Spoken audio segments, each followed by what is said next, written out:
Radha Vallabh group of institution के YouTube channel में आप सभी का स्वागत है। आज हम लोग DSMS design of steel and machinery structure के चैप्टर दूसरे जॉइंट और कनेक्शन के पार्ट तीसरे की बात कर रहे हैं, जिसके पार्ट 2 में हमने बताया था आप सभी को कि जैसे किसी भी जॉइंट की स्ट्रेंथ कैसे निकालते हैं या कोई भी जॉइंट कैसे फेल्यूर होता है। तो हमने बेसिकली 3 प्रकार के स्ट्रेंथ के बारे में बताया था कि कोई भी जॉइंट 3 प्रकार से फेल्यूर होता है, इसलिए 3 प्रकार से हम स्ट्रेंथ निकालते हैं। एक तो प्लेट जो है शियरिंग में फेल हो जा एक तो बोल्ट जो है शियरिंग में फेल हो जाता है, बोल्ट या रिवेट शियरिंग में फेल हो जाता है, या दूसरी चीज़ जो होती है बोल्ट या रिवेट जो होता है हमारा बियरिंग में फेल हो जाता है। तीसरी चीज़ होती है कि प्लेट ही हमारा टियरिंग या टेंसाइल फेलियर में हो जाता है। तो उसके लिए हमने कैलकुलेशन करने के लिए, स्ट्रेंथ कैलकुलेशन के लिए मैंने 2 तरीके बताए थे। पहले केस में मैंने ये बताया था कि संपूर्ण प्लेट को कंसीडर करते हुए प्लेट की जॉइंट स्ट्रेंथ निकालनी है। दूसरा है कि प्लेट को की स्ट्रेंथ निकालिए पर गेज लेंथ। क्वेश्चन भी 2 प्रकार से पूछा जाता है, एक कि संपूर्ण प्लेट को कंसीडर करते हुए, दूसरा ये कि मतलब पर गेज लेंथ को कंसीडर करते हुए आपको स्ट्रेंथ बतानी है। तो हमने दोनों के बारे में बताया था कि जैसे लैप जॉइंट है, पहले केस की स्टडी मैंने की थी कि स्ट्रेंथ ऑफ लैप जॉइंट निकालना है था, जिसमें हमने पहला केस ये बताया था कि strength of joint by considering entire plate, और दूसरा उसके लिए मैंने तीनों वैल्यू निकाली थी। जैसे जो हमारी शेयरिंग स्ट्रेंथ थी सिंगल शेयर के लिए, अगर लैप जॉइंट है सिंगल शेयर ही होगा तो लैप जॉइंट के लिए शेयरिंग स्ट्रेंथ क्या होगी, कैसे कैलकुलेट करते हैं वो बताया था मैंने फार्मूला। WSM में कैसे कैलकुलेट करते हैं, LSM में कैसे कैलकुलेट करते हैं। LSM कल ही मैंने बता दिया था। LSM में कैलकुलेट करने के लिए जो फार्मूला होगा PS बराबर N क्रॉस एन क्या होगा, नंबर ऑफ बोल्ट होगा, π/4d² इंटू FS होगा। सिंगल सीयर है इसलिए 1 का मल्टीप्लिकेशन है। एन जो है नंबर ऑफ प्लेट है, इस केस के लिए एन जो है नंबर ऑफ बोल्ट या रिवेट है, इस केस के लिए एन की वैल्यू 9 है। इसी तरह से डायमीटर नॉमिनल डायमीटर है। जब हम बोल्ट की बात करेंगे तो ये डायमीटर की जगह हम कंसीडर करेंगे कि ये बोल्ट की डायमीटर है। रिवेट की बात करेंगे तो रिवेट की डायमीटर है। अगर प्लेट की बात कर रहे होंगे तो यही डायमीटर हम होल की डायमीटर की जगह कंसीडर करेंगे। ठीक है, एफएस जो आता है ये एफएस की वैल्यू जो शेयर स्ट्रेस होती है या अल्टीमेट स्ट्रेस बटे में √3 × 1.25 होता है। उसके लिए पूरी चीज़ें बताई थी। ये एलएसएम के लिए होता है। दूसरी चीज़ हमने डब्ल्यूएसएम के लिए भी बताई थी, डब्ल्यूएसएम के लिए क्या होता है। ठीक है, इसी तरह से बियरिंग स्ट्रेंथ क्या होती है, बियरिंग स्ट्रेंथ क्या होती है जो कैलकुलेट किया। फिर दूसरी चीज़ है आपकी टियरिंग स्ट्रेंथ, ये इंटायर प्लेट के लिए कंसीडर किया था। इसी तरह से स्ट्रेंथ ऑफ जॉइंट हमने पर गेज लेंथ के बारे में स्टडी की थी। पर गेज लेंथ के लिए फिर शियर स्ट्रेंथ मैंने निकाली थी, फिर से मैंने बियरिंग स्ट्रेंथ ऑफ बोल्ट निकाली थी, फिर से टियरिंग स्ट्रेंथ ऑफ हमने प्लेट निकाली थी, टेंसाइल स्ट्रेंथ। ठीक है, इस तरह से हमने कैलकुलेट किया था। अब अगली चीज़ जो होती है, हम सिंगल सीयर के लिए पढ़े थे। अगर सिंगल सीयर की वैल्यू, अगर डबल सीयर होगा तो सीयर केस में 2 का मल्टीप्लिकेशन हो जाएगा। ठीक है, डबल सीयर। ठीक है, डबल सीयर भी आपका सिंगल सीयर की तरह कंसीडर किया जाएगा। ठीक है, जब डबल सीयर की केस आएगी। ठीक है, अगर बट जॉइंट में ही हमको बट जॉइंट में देखिए सिंगल सीयर कब आएगा, जब सिंगल कवर लगेगा, single cover plate butt joint होगा तो उसमें सिंगल सीयर होगा। तो सिंगल सीयर जो है, जो केस होता है सिंगल सीयर का, हमने आपको बता दिया है। सिंगल सीयर का जो केस होगा, जैसे बट जॉइंट अगर सिंगल कवर का है तो जैसे ही लैप जॉइंट है उसी तरह से लगभग कंसीडर किया जाता है, और फार्मूला वगैरह सबसे उसी तरह से रहेंगे। अब बात आती है डबल कवर बट जॉइंट की स्ट्रेंथ। तो वही पहला केस इंटायर प्लेट समझते हुए इंटायर प्लेट को समझेंगे।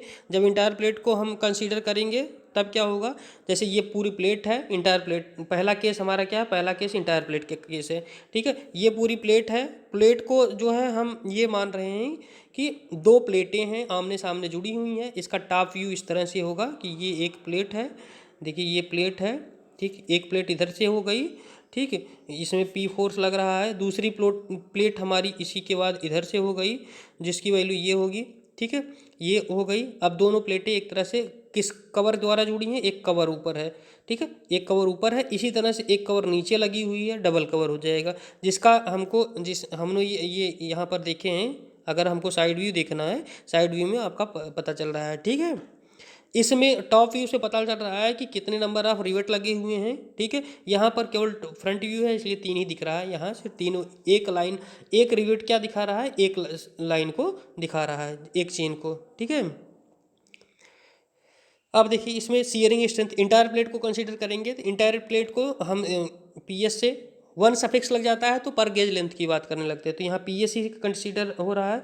पीएस क्या होगा हमारा, देखिए इस केस में ये पीएस की वैल्यू होगी shearing strength of all bolt in rivet in a joint, ठीक है। तो सीयरिंग स्ट्रेंथ क्या होगी, एन इंटू टू क्या होगा, क्योंकि डबल प्लेट लग रही है, तो एक प्लेट आपकी यहाँ से एक सीयर यहाँ से हो रहा है। देखिए एक सीयर हमारा यहाँ से हो रहा है, दूसरा सीयर हमारा यहाँ से हो रहा है, ठीक। ये सिंगल सीयर डबल सीयर के केस लिए, इसलिए यहाँ पर हमने क्या किया है, 2 का मल्टीप्लिकेशन कर दिया है। ये जो 2 दिखाई दे रहा है ये डबल सीयर का इंडिकेशन है। बाकी यन क्या हो गया, यन क्या है, नंबर ऑफ प्लेट है, नंबर ऑफ बोल्ट है। अब देखिए एक बोल्ट में, अब यहाँ देखिए इसमें दिख तो रहा है 18 बोल्ट, लेकिन हम एक प्लेट अगर फेल है, एक प्लेट के 8 ये 9 जो लगे हुए हैं ये 9 होंगे, ये एन की वैल्यू क्या होगी, 9 होगी यहाँ पर, ठीक है। यहाँ पर एन की वैल्यू क्या होगी, 9 ही होगी। क्यों, क्योंकि डबल प्लेट नहीं, एक प्लेट अगर फेल्यूर हो जाएगा तो पूरा जॉइंट फेल समझा जाएगा, ठीक है। तो इसलिए हम 18 न लेकर के हम क्या लेंगे, 9 ही लेंगे, ठीक है। उसके बाद सारी वैल्यू सेम है जैसे उसमें था। फिर उसके बाद बियरिंग प्लेट में, बियरिंग प्लेट का भी हमारा सेम होगा, बियरिंग ऑफ स्ट्रेस क्या होगा, सेम होगा, केवल वैल्यू बदलेगी कितना, जो नंबर ऑफ बोल्ट हैं, नंबर ऑफ बोल्ट यहाँ पर भी 9 होंगे, ठीक है। नंबर ऑफ बोल्ट की वैल्यू बदल जाएगी, ठीक। और ये टी क्या होगी, थिकनेस आप देखिए टी 2 तरीके से लिया जाता है।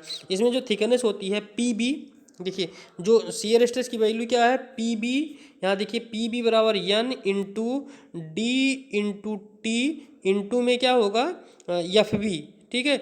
अब एन क्या होगा, नंबर ऑफ बोल्ट है, नंबर ऑफ रिवेट है, ठीक है। इसकी वैल्यू यहाँ पर 9 होगी। डी क्या होगी, डायमीटर होगी रिवेट की या बोल्ट की। और टी क्या होती है, टी देखिए टी क्या होती है, दोनों कवर की थिकनेस होती है।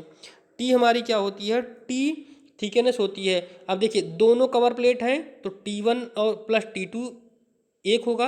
दूसरा क्या होगा, मेन प्लेट है, मेन प्लेट में जो भी थिनर प्लेट होगी वो, इन दोनों थिनर प्लेट की जो थिकनेस होगी वो, और ये दोनों को जोड़ने के बाद इन दोनों में जो मिनिमम होगा, ठीक है, सम ऑफ कवर प्लेट और थिनर मेन प्लेट थिकनेस, इन दोनों में से जो कम होगा वही टी की वैल्यू कंसीडर की जाएगी, ठीक है।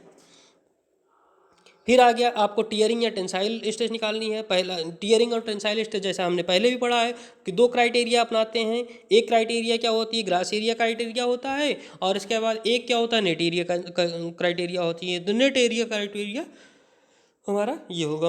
इन दोनों में से जो, इन दोनों देखिए जो ग्रास एरिया का क्राइटेरिया है इसमें पी बराबर ए जी गुड़े एफ वाई अपान 1.1 होगा। ए जी कैसे कैलकुलेट करते थे, उसी तरह से जैसे उसमें कैलकुलेट करते थे वैसे इसमें कैलकुलेट करेंगे, ठीक है। और इसमें ए नेट की वैल्यू क्या होगी, जैसे ए नेट उसमें कैलकुलेट करते थे इसी इसमें कैलकुलेट करेंगे, ठीक। ये हो गया। अब देखिए दूसरा केस क्या होगा, डबल कवर बट ज्वाइंट के केस में दूसरा केस ये है कि मान लीजिए आपको स्ट्रेंथ पूछता है पर गेज लेंथ। अभी क्या था, पूरी संपूर्ण प्लेट को समझा गया था। अब जो है अगर स्ट्रेंथ पूछ रहा है पर गेज लेंथ, हम कैसे कैलकुलेट करेंगे इसको, जैसे हमने पहले ही दिखाया था कि इसको हम किस पे दिखाते हैं, PS1 या सफिक्स में 1 लगा देते हैं, 1 लगा देते हैं। तो इसको देखिए जैसे PS1 की वैल्यू क्या हो जाएगी, PS1 की वैल्यू हम कैसे कंसीडर करेंगे, PS1 की वैल्यू क्या हो जाती, N1 गुणे में double cover plate, double cover है इसलिए 2 का गुणा हो जाएगा, इंटू π/4 डी स्क्वायर, ये तो एरिया हो गया, इसमें एफ का गुणा कर देंगे। अब एफ क्या होगा, एफ जैसे कैलकुलेट करते थे LSM के लिए एफ। अब यहाँ पर हमको देखिए एन की वैल्यू 2 तो हो गया, डबल कवर प्लेट लगी, डबल सीयर है इसलिए, ठीक है। N1 की वैल्यू जो होगी, N1 की वैल्यू देखने योग्य है कि N1 की वैल्यू यहाँ पर क्या होगी, सिंगल देखिए ये क्या होगी, गेज, एक गेज लेंथ ये है, एक गेज लेंथ में कितने वोल्ट आ रहे हैं, एक गेज लेंथ में कितने रिवेट आ रहे हैं। देखिए यहाँ पर एक गेज लेंथ ये ये यहाँ से यहाँ तक है। एक गेज लेंथ में हमारा कितना 3 रिवेट आ रहे हैं या 3 वोल्ट आ रहे हैं, तो N1 की वैल्यू यहाँ 3 होगी, न कि 6 होगा, क्योंकि एक प्लेट का कंसीडर करेंगे। एक प्लेट अगर फेल हो गई तो दूसरा ऑटोमेटिकली फेल समझा जाएगा। ठीक है, तो इसलिए हम दोनों का नहीं, केवल एक का समझते हैं। ठीक है, ये है। दूसरा बियरिंग स्ट्रेस में भी N1 D T into F B होगा, पी बी वन बराबर N1 into D D cross T cross P F B. अब देखिए यहाँ पर ये जैसे मान लीजिए पी बी वन बराबर क्या हो जाएगा, N1 गुणे में D into projected area, D into T projected area, मतलब जो होल का एरिया है, टी मोटाई। ठीक है, ये हो जाएगा। अब इंटू एफ बी, देखिए बियरिंग स्ट्रेसेस। ठीक, N1 की वैल्यू एक गेज में N1 की वैल्यू कितनी आ रही है, एक गेज लेंथ में N1 की वैल्यू 3 आ रही है, तो N1 की वैल्यू 3 देंगे। ठीक है, इसी तरह से टीयरिंग स्ट्रेस लेंगे। टीयरिंग स्ट्रेस कैसे कैलकुलेट करेंगे, टीयरिंग या tensile stress, grass area consider करेंगे। ग्रास एरिया क्या होगा, D into T grass area होगा। और जबकि देखिए नेट एरिया कैलकुलेट करने के लिए यहाँ नेट एरिया, एक गेज लेंथ में नेट एरिया कितना हो रहा है, एक गेज लेंथ में यहाँ देखिए एक गेज लेंथ में देखिए कितना आ रहा है।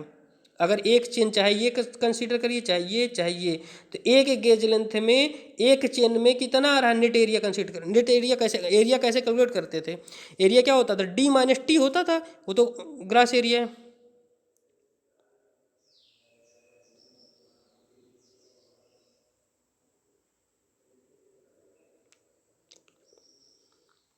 ठीक, जी इंटू, अब इसमें देखिए इसमें क्या होगा, एक गेज लेंथ की लंबाई कितनी है आपकी, एक गेज लेंथ है टोटल। अगर होता इंटायर प्लेट तो बी होती, यहाँ से यहाँ तक क्या होता, बी कंसीडर किया जाता। लेकिन एक गेज लेंथ की बात की जा रही है, एक गेज लेंथ की जब बात की जाएगी तो हम क्या मानेंगे, सिर्फ एक गेज के बारे में बात करेंगे। तो जी इंटू टी, इसलिए जी इंटू टी तो समझ में आता है। ठीक है, दूसरा यहाँ पर जी इंटू टी होगा, ये चीज़ क्या होगी, जी इंटू टी। ठीक है, ये हो गया।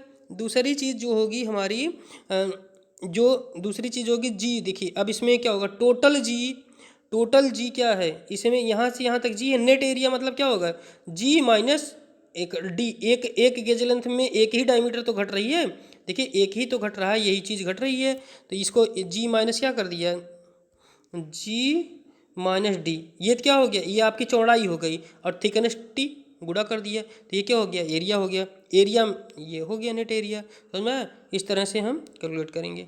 ठीक है, इस तरह से हमने देखा कि अभी तक जो हमने पढ़ा वो पढ़ा कि दो केसेस पढ़ी, एक इंटायर प्लेट को कंसीडर करेंगे तब स्ट्रेंथ क्या होगी, एक पर गेज लेंथ कंसीडर करेंगे तब हमारी स्ट्रेंथ क्या होगी। दोनों केसेस के लिए हमने लैप जॉइंट के लिए भी पढ़ लिया और बट जॉइंट के लिए भी पढ़ लिया।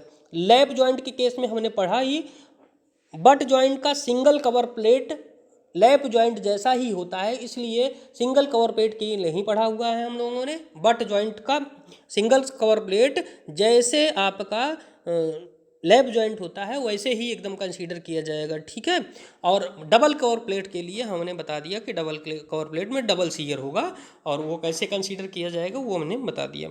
ठीक है, अब अगली बात आती है रिवेट वैल्यू।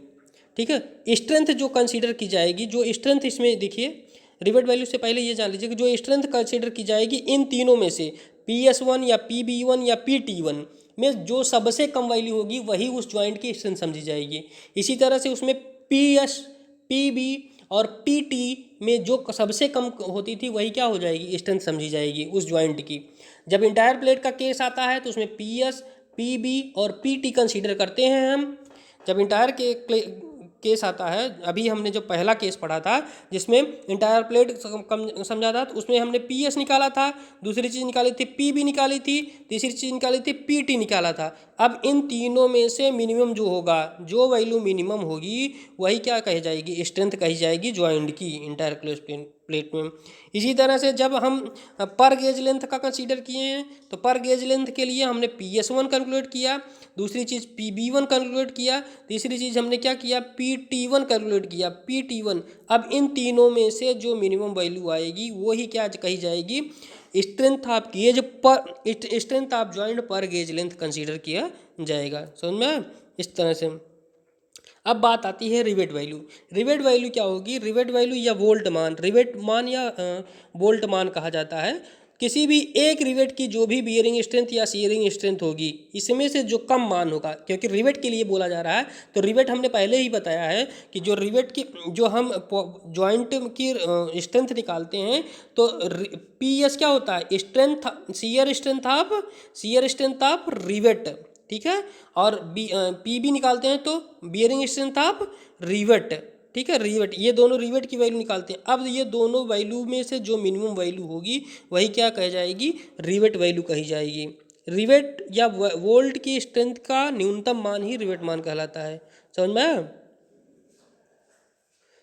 दूसरी चीज़ होती है, दूसरी चीज़ हमारी है कि जैसे मान लीजिए पहला केस हमने कंसीडर किया, अभी इसी में देख लीजिए, इफ़ यदि बोल्ट सिंगल सीयर में है तो सिंगल सीयर के लिए हमारा PS1, और ये देखिए इन दोनों में से सिंगल सीयर के लिए जो होता है तो ये क्या हमारी PS वैल्यू होती है, ये हमारी PB की वैल्यू होती है, इन दोनों में जो मिनिमम होगा वही हमारी RB की वैल्यू हो जाएगी।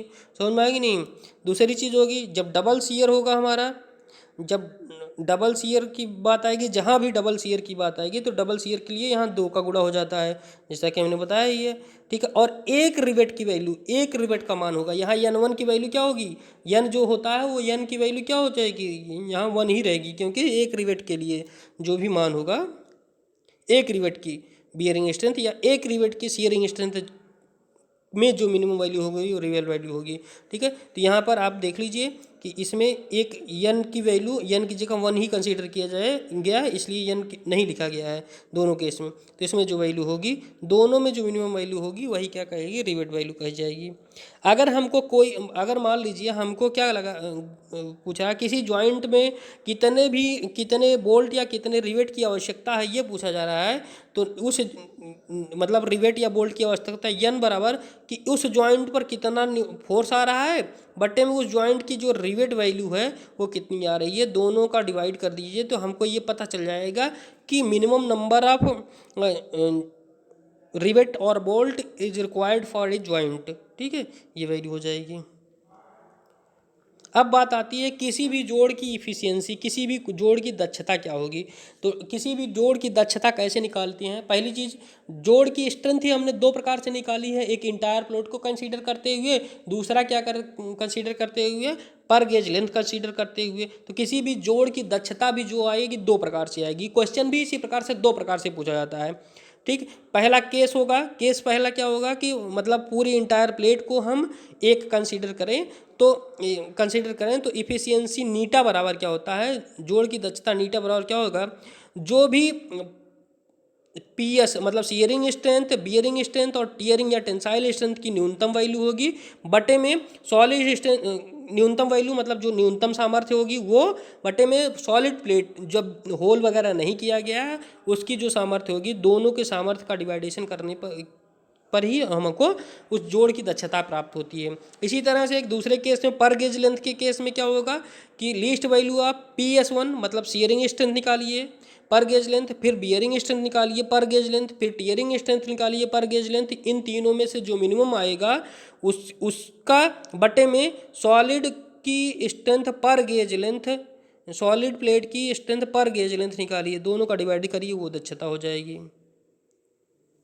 और बड़ी अच्छी बात यह है कि दोनों मानों के लिए चाहे केस 1 हो चाहे केस 2 है, चाहे इंटायर प्लेट मतलब केस 1 चाहे केस 2 मतलब पर गेज लेंथ हो, दोनों के केस में दक्षता क्या होगी, सामर्थ्य भी दक्षता जो है अलग अलग आएगी, ठीक। अगली चीज़ होती है कि जैसे किसी भी जॉइंट का अरेंजमेंट हम कैसे करते हैं। अरेंजमेंट देखिए बोल्ट या किसी भी जॉइंट की मैक्सिमम वैल्यू प्राप्त करने के लिए, टेंसाइल स्ट्रेंथ प्राप्त करने के लिए हम क्या करते हैं, अरेंजमेंट करते हैं, चेन रिवेटिंग करते हैं। चेन रिवेटिंग में नेट क्या होगा, B माइनस 3D गुणा T, PT की वैल्यू A नेट इंटू इतना होगा FT, इसको कंसीडर कर लेंगे। डायमंड रिवेटिंग है तो इसमें डायमंड रिवेटिंग में कैसे वो करते हैं ये देख लीजिए, ठीक है, इस तरह से होता है। बाकी कुछ स्पेसिफिकेशंस होते हैं उसके बारे में नोट करिए, पिच ऑफ बोल्ट या फिर जो है कुछ स्पेसिफिकेशन है, जैसे मिनिमम पिच क्या होगी 2.5 गुणे नॉमिनल डाया होगी